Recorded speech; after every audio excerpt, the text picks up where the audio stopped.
नमस्कार, CSK news में आपका स्वागत है। दोस्तों, आज दिन भर की जो फटाफट ब्रेकिंग न्यूज़ निकल के आ रही है, सेना प्रमुख का कश्मीर दौरा। जम्मू कश्मीर में आपको बता दें, शांति के नए युग की शुरुआत बताया। एलओसी पर जवानों को किया सतर्क। आज थल सेना चीफ मनोज पांडे पहुंचे।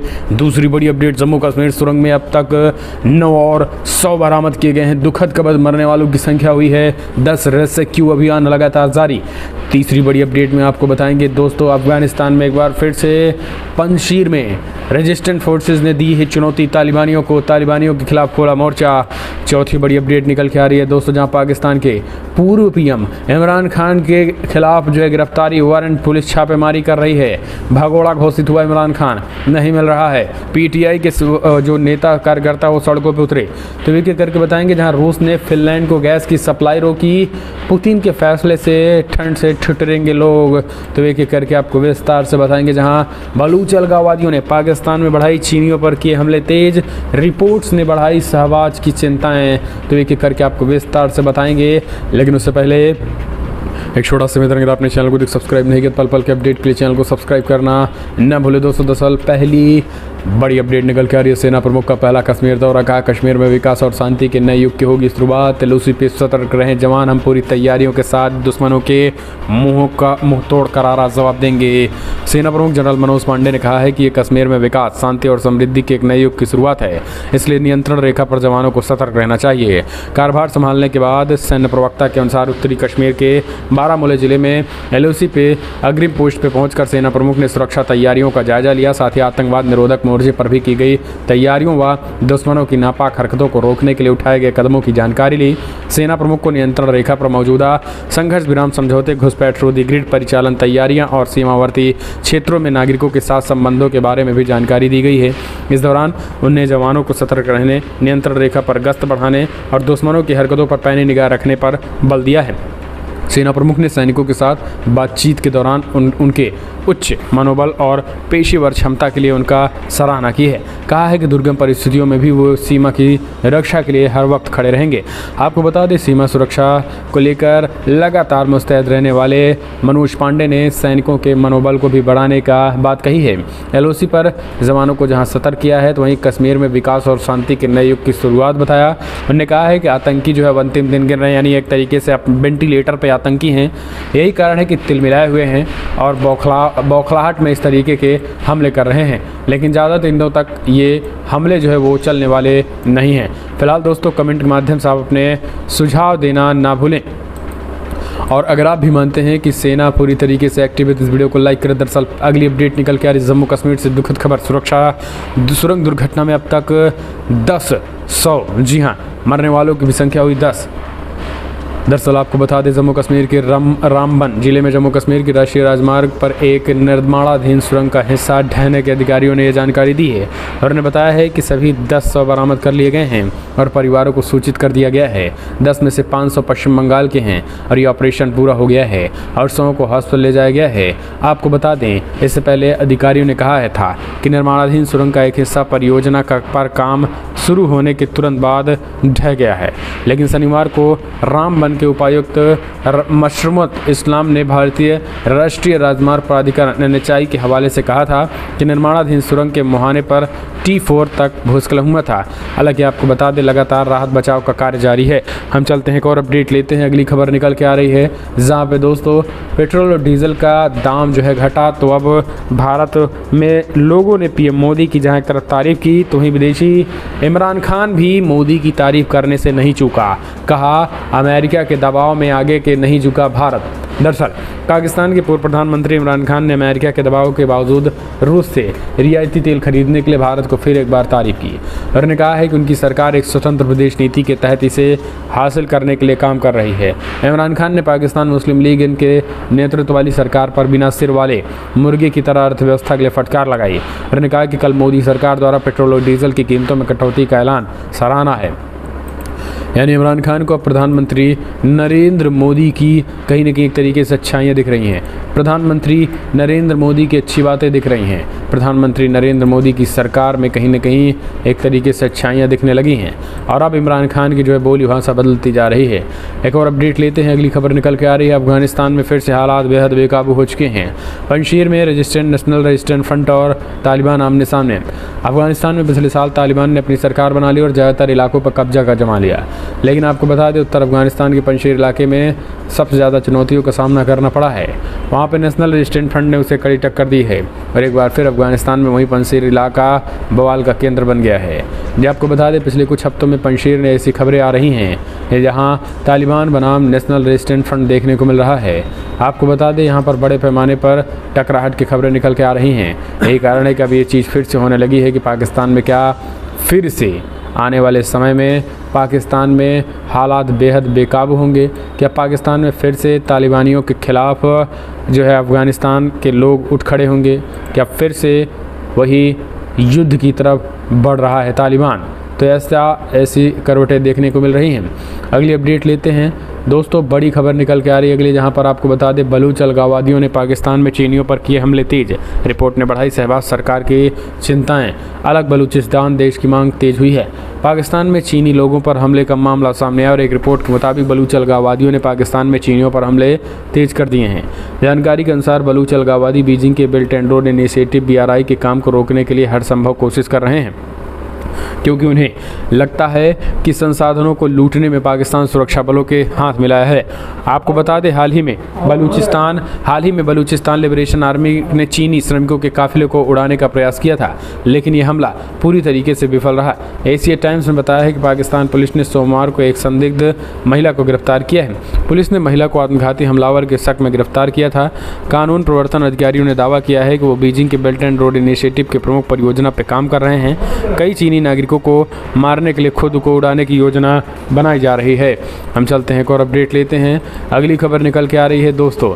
आपको बता दें प्रधानमंत्री नरेंद्र मोदी ने की है मुलाकात, किससे वो भी हम आपको बता देते हैं।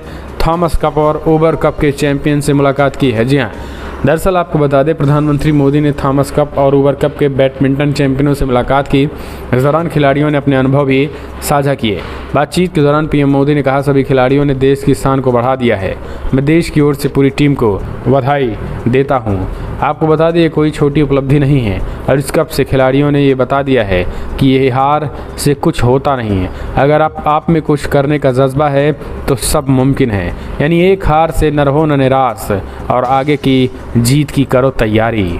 वही कारण है कि प्रधानमंत्री मोदी ने कहा है कि आज जिस तरीके की जीत हासिल हुई है वो कहीं न कहीं भारत का नाम पूरी दुनिया में भारत का डंका बजा है और पिछले 70 सालों से जो 7 दशकों का जो सूखा था, जो इंतज़ार था, वो ख़त्म कर दिया है।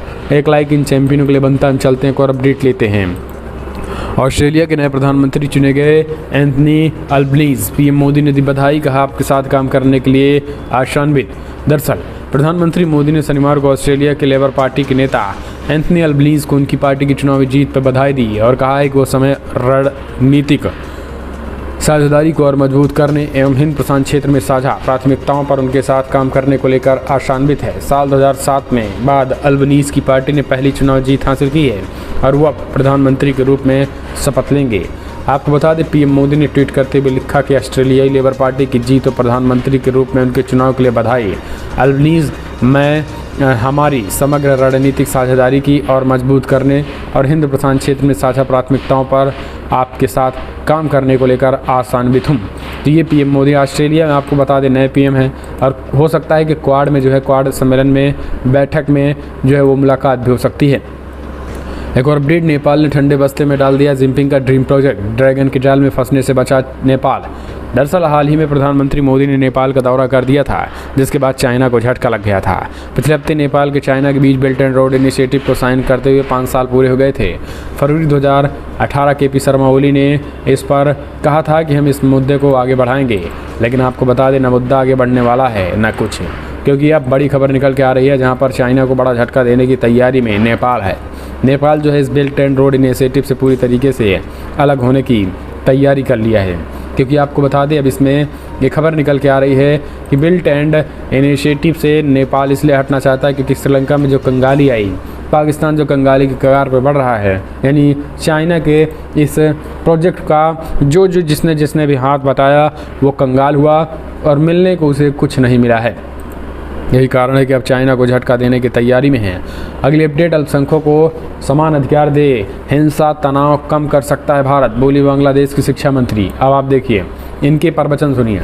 बांग्लादेश की मंत्री टीपू मोनी ने हर नागरिक के मौलिक अधिकारों की रक्षा और गारंटी पर जोर देते हुए शनिवार को कहा है कि धर्म की स्वतंत्रता और धार्मिक मामलों के प्रबंधन के लिए संविधान के प्रावधानों को निष्पक्ष रूप से लागू करने से ही शांति और स्थिरता आएगी। बेंगलुरु में आयोजित एक कॉन्क्लेव इंडिया को संबोधित करते हुए मौनी ने कहा है कि भारत को अगर दुनिया के सामने बड़ी वैश्विक आर्थिक शक्ति के रूप में उभरना है तो उन्हें एक तरीके से दुनिया भर में और ख़ास करके अल्पसंख्यकों के साथ चलना होगा। अब इन्हें पता नहीं ऐसा क्यों लगता है कि देश में अल्पसंख्यकों का शोषण हो रहा है। आप कमेंट के माध्यम से अपने सुझाव दें और इनको क्या जवाब देंगे 2 शब्द जरूर लिखिएगा। हम चलते हैं एक और अपडेट लेते हैं। बड़ी खबर निकल के आ रही है जहां पाकिस्तान के पूर्व प्रधानमंत्री इमरान खान के घर पुलिस की छापेमारी, पीटीआई कार्यकर्ताओं में आक्रोश। आपको बता दें जल्द होगी इमरान खान की गिरफ्तारी। पाकिस्तानी तहरीक इंसाफ पीटीआई प्रमुख मुखिया देश के पूर्व प्रधानमंत्री इमरान खान की तरफ से खुद की हत्या की साजिश रचे जाने के आरोप के बाद बड़ी खबर निकल के आई है जहां इमरान खान के खिलाफ अब उनकी गिरफ्तारी के चर्चे तेज हो गए हैं। रेड पड़ी है उनके घर पे। इस्लामाबाद पुलिस ने उनकी बानी गाला स्थित छापेमारी की। पुलिस ने कराची में पीटीआई के नेशनल असेंबली सदस्य के घर भी तलाशी ली। जीटीवी ने शनिवार को अपनी रिपोर्ट में बताया है कि जब पुलिस टीम इमरान के घर पहुंची वहां मौजूद पीटीआई कार्यकर्ताओं ने कार्रवाई का विरोध किया और सरकार विरोधी नारेबाजी की। पुलिस टीम बम निरोधक दस्ते के साथ इमरान खान के घर पहुंची थी। दूसरी तरफ पुलिस की एक अन्य टीम ने पाकिस्तान नेशनल असेंबली में पीटीआई के सदस्य आलमगीर खान के कराची स्थित आवास पर छापेमारी की। हालांकि छापेमारी के वक्त आलमगीर वहां मौजूद नहीं थे। आपको बता दें जो चीज़ें निकल के आ रही हैं वो कहीं ना कहीं इमरान खान को एक तरीके से बड़ा झटका देने की तैयारी चल रही है। एक और अपडेट, रूस ने फिनलैंड को गैस की सप्लाई रोकी, पुतिन के फैसले से ठंड में ठिठुरेंगे लोग। दरअसल रशिया ने पड़ोसी फिनलैंड को गैस निर्यात शनिवार को रोक दिया। ये अत्यंत प्रतीकात्मक कदम ऐसे समय में आया है जब नॉर्डिक देशों ने कुछ ही दिन पहले घोषणा की थी वो नेटो में शामिल होना चाहते हैं। नेटो में शामिल होने का ऐलान करने के बाद भी उससे उनका ऊपर भड़का हुआ है। रूसी ऊर्जा कंपनी गज़प्रोम द्वारा उठाया गया यह कदम गैस का भुगतान रूबल में करने से हेलेंस्की द्वारा इनकार करने के बाद की गई थी। रूसी राष्ट्रपति व्लादिमीर पुतिन ने 24 फरवरी को यूक्रेन पर आक्रमण के बाद यूरोपीय देशों से गैस का भुगतान रूबल में करने को कहा था और वही चीज़ें ये खबर निकल के आ रही है जहां पर आपको बता दें फिनलैंड के रूसी गैस कंपनी गैसम ने ये बातें कही हुई हैं। हम चलते हैं एक और अपडेट लेते हैं। अगली खबर निकल के आ रही है दोस्तों जहां पे बड़ी खबर निकल के आ रही है। आपको बता दें कुतुब मीनार परिसर में होगी खुदाई, मूर्तियों की इकोनोग्राफी, विवादों के बीच इतिहासकार के साथ एएसआई टीम का दौरा। जी हां, दरअसल कुतुब मीनार को लेकर छिड़े विवाद के बीच ऐतिहासिक परिसर में खुदाई की जाएगी। संस्कृति मंत्रालय ने निर्देश दिए हैं कि कुतुब मीनार में मूर्तियों की इकोनोग्राफी कराई जाए। एक रिपोर्ट के आधार पर कुतुब मीनार परिसर में खुदाई का काम किया जाएगा। इसके बाद एएसआई संस्कृति मंत्रालय को अपनी रिपोर्ट सौंपेगा। संस्कृति सचिव ने अधिकारियों के साथ निरीक्षण करने के बाद ये फैसला लिया। लिहाजा कुतुब मीनार के साउथ में और मस्जिद में 15 मीटर दूरी पर खुदाई का काम शुरू किया जा सकता है। आपको बता दें कुतुब मीनार ही नहीं लालकोट किले पर भी खुदाई का काम किया जाएगा। कुतुब मीनार परिसर में खुदाई के निर्माण से पहले संस्कृति सचिव गोविंद मोहन ने 12 लोगों की टीम के साथ निरीक्षण किया। इस टीम में 3 इतिहासकार, एएसआई के 4 अधिकारी और रिसर्चर मौजूद थे। इस मामले में एएसआई के अधिकारियों का कहना है कुतुब मीनार में 1991 के बाद से खुदाई का काम नहीं हुआ। हम चलते हैं एक और अपडेट लेते हैं। देश में लागू हो यूनिफॉर्म सिविल कोड, जनसंख्या नियंत्रण के लिए भी बने कानून। राज ठाकरे की प्रधानमंत्री मोदी से की अपील। महाराष्ट्र नवनिर्माण सेना के प्रमुख राज ठाकरे ने रविवार को प्रधानमंत्री मोदी से सामान्य नागरिक संहिता जल्द से जल्द और जनसंख्या नियंत्रण कानून लाने का आग्रह किया। अपनी अयोध्या यात्रा रद्द करने के बाद आयोजित पुणे में एक रैली में राज ठाकरे ने कहा है कि औरंगाबाद का नाम बदलकर संभाजी नगर किया जाना चाहिए। अपनी अयोध्या यात्रा के बारे में बात करते हुए राज ठाकरे ने कहा है कि उनके लिए उन लोगों ने एक जाल बिछाया जो उनके लाउडस्पीकर के विरोध को पसंद नहीं करते थे। राज ठाकरे ने कहा कि लेकिन मैं इस जाल में नहीं फंसा क्योंकि मैं नहीं चाहता कि मेरे मन से कार्यकर्ता जेल जाएं। और आपको बता दें, राज ठाकरे ने स्पष्ट कहा, मैंने 2 दिन पहले अपनी अयोध्या यात्रा स्थगित करने के बारे में ट्वीट किया था। मैंने जानबूझकर बयान दिया ताकि सभी को अपनी प्रतिक्रिया देने का मौका मिल सके। जो लोग मेरी अयोध्या यात्रा के खिलाफ थे वो मुझे फंसाने की कोशिश कर रहे थे। मैंने इस विवाद में नहीं पड़ने का फैसला किया। इसके अलावा मनसे चीफ राज ठाकरे ने प्रधानमंत्री नरेंद्र मोदी से देश में जल्द ही समान नागरिक संहिता लागू करने की अपील की और उन्होंने कहा कि मैं प्रधानमंत्री से अनुरोध करता हूं कि जल्द से जल्द समान नागरिक संहिता लागू किया जाए। इस तरीके से उन्होंने ये बातें कही हुई हैं। हम चलते हैं एक और अपडेट लेते हैं। अगली खबर निकल के आ रही है, ज्ञानवापी मस्जिद के तहखाने में अभी कई और सेलिंग, पूर्व महंत का दावा। दरअसल ज्ञानवापी मस्जिद परिषद के सर्वे प्राप्त स्तंभ सीलिंग भी अभी और है। ज्ञानवापी मस्जिद न्यास प्रमुख अध्यक्ष उस स्तंभ के पूजन का अधिकार मांग चुके हैं। अब मंदिर के पूर्व महंत कुलपति तिवारी पूजन श्रृंगार आदि के अधिकार के लिए मुकदमा दायर करने की तैयारी में हैं। तिवारी ने कहा है कि विशेषकर मंदिरों के में पूजा पाठ की जिम्मेदारी उनके पूर्वज ही उठाते रहे हैं और 350 वर्षों के बाद जब बाबा का पुनः प्रकटीकरण हुआ तो पूजा पाठ का अधिकार महंत परिवार से को मिलना चाहिए। इस तरीके से उन्होंने ये बातें कही हैं। फिलहाल फटाफट ब्रेकिंग न्यूज़ में इतना ही।